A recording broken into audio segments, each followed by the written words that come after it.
Good morning সবাইকে। এই আমরা চলে এসেছি সকাল সকাল রাস্তায়, কারণ আজ আমরা যাচ্ছি বহরমপুর। আর বহরমপুর যাওয়ার আগেই নিকিতার একটা কাজ ছিল আমাদের সাগরদিঘিতেই, সেই জন্য সেই কাজটা ছেড়ে দিয়ে তারপর আমরা বেরিয়ে যাব বহরমপুরের উদ্দেশ্যে, মানে বাস স্ট্যান্ড, সাগরদিঘির বাস স্ট্যান্ড। তো এবার আমাদের একটা কাজ হয়ে গেছে, তারপর রাস্তায় আমরা হাঁটছি। আর অনেক গরম ছিল, অনেক গরম। এই মাসটা একটু বেশি গরম হয়। যাই হোক, এই চলে এসেছি আমরা বাস স্ট্যান্ড। আর বাস স্ট্যান্ডে প্রচণ্ড ভিড় ছিল, মানে এখন পুজোর বাজার, সেই জন্য এখন অনেক ভিড়। আর এখানে হয়তো একটু কম ছিল, কারণ এই রাস্তাটায়, তারপর বাস যেখানে আমরা বাস ধরি সেইখানটায় অনেকটাই ভিড় ছিল, প্লাস গরমও। আর আমরা কথা বলতে না বলতে চলে এসেছিলো আমাদের বাসের মধ্যে একটুও জায়গা ছিল না, তাও আমরা একটু আটাশুটি করে ঠিক নিজের জায়গা খুঁজে নিয়েছিলাম। সেটা নিকিতা অনেক ভালো পারে জায়গা খুঁজতে। যাই হোক, বসে যাওয়ার পর এই বাস মানে এতটাই জোরে চালাচ্ছিল, মানে কিছু বলার নেই। যাই হোক, বাস থেকে আমাদের বহরমপুর আসতে, মানে সাগরদিঘি থেকে বহরমপুর আসতে মিনিমাম 1 ঘন্টা মতো সময় লাগে। আর বাস স্ট্যান্ডে নেমে গেছিলাম। বাস স্ট্যান্ডে নামার পর মনে হলো কিছু একটু শপিং করে নিই, যেহেতু নিকিতা ওখানে কোনো মাস্ক নিয়ে আসেনি আর স্কার্ফও নিয়ে আসেনি। সেই আমরা যাচ্ছিলাম ছোটোখাটো একটা মল, মানে বড় একটা মল, এক্সপ্রেস বাজার। দেখতেই পেলে তোমরা, নিকিতা আমার হাত ধরে ধরে নিয়ে যাচ্ছে। যাই হোক, বাচ্চা মেয়ে তো আমি, এই ঢুকে যাচ্ছি আমরা এক্সপ্রেস বাজারের মধ্যে। তারপর নিকিতা এখন স্কার্ফ নেবে, যা যা কেনার নেবে, কেনাকাটা করে আমরা বেরিয়ে যাব আসল কাজে, যেটার জন্য আমরা আজকে বহরমপুর এসেছি। আর দেখছো নিকিতাকে, ও আগে আগে যাচ্ছে, আমি পেছনে পেছনে যাচ্ছি, কারণ ও যদি দেখে আমি ভিডিও অন করে দিয়েছি তাহলে ও আমাকে জ্যান্তই পুড়িয়ে দেবে। যাই হোক, এই ওর মাস্ক নেওয়া বা স্কার্ফ নেওয়া হয়ে গেল। এবার আমরা বিল পে করে বেরিয়ে যাব আমাদের আসল গন্তব্যে। যাই হোক, যেহেতু অনেক গরম ছিল সেই জন্যে রাস্তায় মানে পুরো শুকিয়ে গেছে, মানে আমরা নিজেরাই হাঁটছি জুতো পরে, তবুও মনে হচ্ছে তাপটা পায়ের ওপর উঠে যাচ্ছে। যাই হোক, কথা বলতে না বলতে আবার ধরে নিয়েছিলাম আমরা টোটো। একটা টোটোয় ওঠার পর অন্য টোটো আমাদের আবার ডাকাডাকি করছিল, যেহেতু এই টোটোটা ঠিক আমরা যে কাজে যাব সে কাজে যাবে না।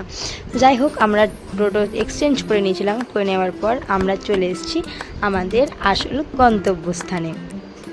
এবার আমরা নেমে যাওয়ার পর ঢুকেই দেখছি অনেক বড় লাইন, যেখানে একটাও মেয়ে নেই, শুধু আমি আর নিকিতা দুজন আছি। যাই হোক, কাজটা হয়তো তাড়াতাড়ি হয়ে যাবে, যেহেতু ছেলেদের লাইন আছে, মেয়েরা একটাই আছে, হয়ে যাবে। যেহেতু কাজটা শুধু নিকিতার, আমার নয়। হ্যাঁ, এখানে একটা কথা বলে রাখা ভালো, এখানে আমার সঙ্গে সঙ্গে নিকিতা প্লাস আর একটা ফ্রেন্ড ছিল নিকিতার, সেটা হচ্ছে আমাদের দিদি। তো সেও আজকে এখানে লাইসেন্স করবে, যেহেতু নিকিতা আর ওই দিদিটা একসঙ্গে স্কুটি কিনেছে, তো সেহেতু ওরা আজকে এখানে এসছে কাজের জন্য। যাই হোক, মানে লাইসেন্স করার জন্য। আর এদিকে আমাকে দেখতেই পাচ্ছ, গরমে পুরো ঘেমে পুরো কালোই হয়ে গেছি। বাড়ি থেকে বেরোনো মাত্রই আমরা কালো হয়ে গেছিলাম, সেটা বড় কথা নয়, কালোই লাগবো, কিন্তু খুব ঘেমে গেছিলাম আর খুব খুব খুব খুব টায়ার্ড লাগছিল। যাই হোক, এই দেখতেই পাচ্ছ আমাদের এখানে বসে বসে ওয়েট করছি, কারণ আমাদের হাতে ধরা ছিল মানে একটা দালাল, কারণ তার থ্রুয়েই আমরা এখানে আজ কাজ করব।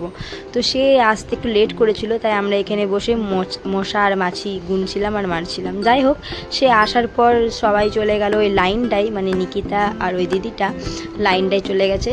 আর লাইনে অনেক কিছু জমা করার আছে, ফটো, ফাইলস, এসব কিছু।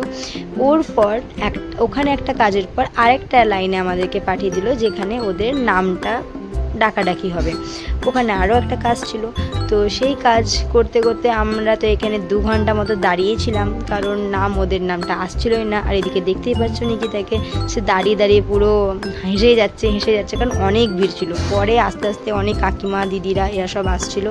পরে আমাদের কাজটা কমপ্লিট হবার পর সেই জায়গাটা থেকে আবার অন্য একটা জায়গায় আমাদের এক্সচেঞ্জ করতে হলো। কারণ এই লাইনটার কাজ আমাদের হয়ে গেছিলো। এইবার ছিল আরেকটা গেটের কাছে দাঁড়ানোর পালা, সেখানে আমাদের আসল যে ফাইলটা আছে সেই ফাইলটা দিয়ে দেবে। যাই হোক, সেখানে আমরা গেলাম, তাড়াহুড়ো করে গেলাম, কারণ অনেকটা ভিড় ছিল, অনেক গরম ছিল। সেই লাইনটাই যাওয়ার সময় দেখতেই পারছো এখনও লাইনটা কিন্তু আছে, সেই প্রথম থেকেই এই লাইনটা হয়েই আছে। যাই হোক, এত কথা বলে লাভ নেই। এবার আমরা চলে যাচ্ছি আরেকটা লাস্ট লাইনে।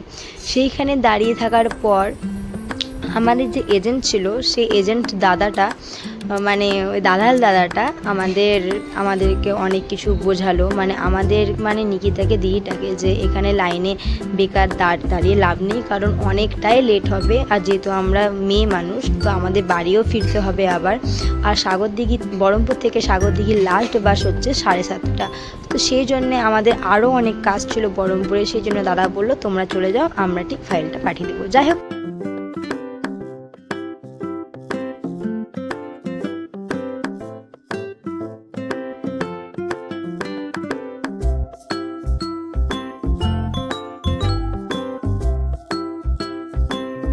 নিয়েছিল কোকাকোলা। ওর সারা জীবন এই গোলাটাই খেতে ভালোবাসে। গোলাটা খেতে খেতে আমরা গল্প করছিলাম, আড্ডা দিচ্ছিলাম। যাই হোক, একটু ভালো লেগেছিল, শান্তি একটু পেয়েছিলাম। তারপর আমরা এই গোলাটা খাওয়ার পর টোটোয় উঠে গেছিলাম। এবার যাব আমরা মলে। আর মলে যাওয়ার পর আমরা কি করলাম, কি খেলাম, কোথায় কে এলো, সব কিছু তোমাদের ডিটেলসে আবার বলা হবে নেক্সট ভিডিওটাই। আজকে এখানে, কাল আবার দেখা হবে। Tata, bye bye.